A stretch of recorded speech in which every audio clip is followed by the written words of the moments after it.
Et puis du rugby, nous avons du rugby. Vous avez vu la performance un peu du 15 de France? Ah, Olivier d'Artigol, ça m'étonne pas, je vous imagine fan de rugby. En plus, blessure de Dupont dès le début, mais non. Ah oui, complètement. Oui.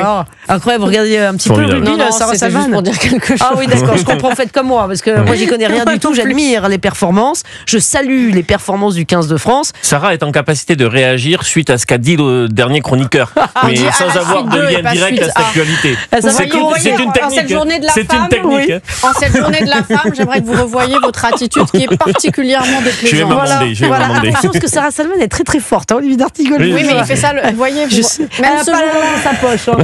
Bon, allez, Axel May, pardon. Donc, le 15 de France qui s'est largement imposé face à l'Irlande 42-27. Les Bleus qui prennent la tête du tournoi des 6 nations. Oui. Les Irlandais ne feront donc pas le grand chelem. Axel May, racontez-nous.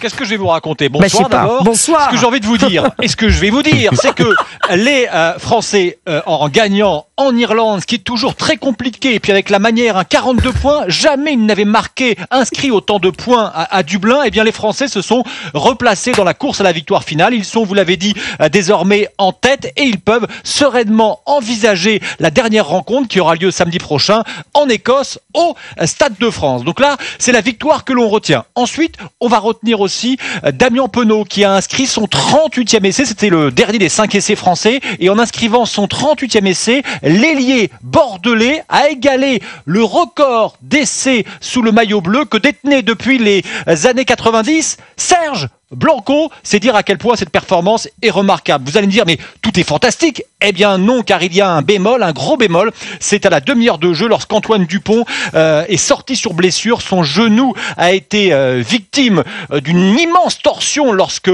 le pilier, alors je ne sais pas si vous imaginez ce que c'est un pilier en rugby, c'est plus de 120 kilos qui lui est tombé sur le genou. Torsion du genou droit d'Antoine Dupont qui est sorti. On n'a pas encore les résultats médicaux, mais le staff était assez sceptique ce soir. Eh bien, merci beaucoup, Axel May, en tout cas, pour ce résumé passionnant.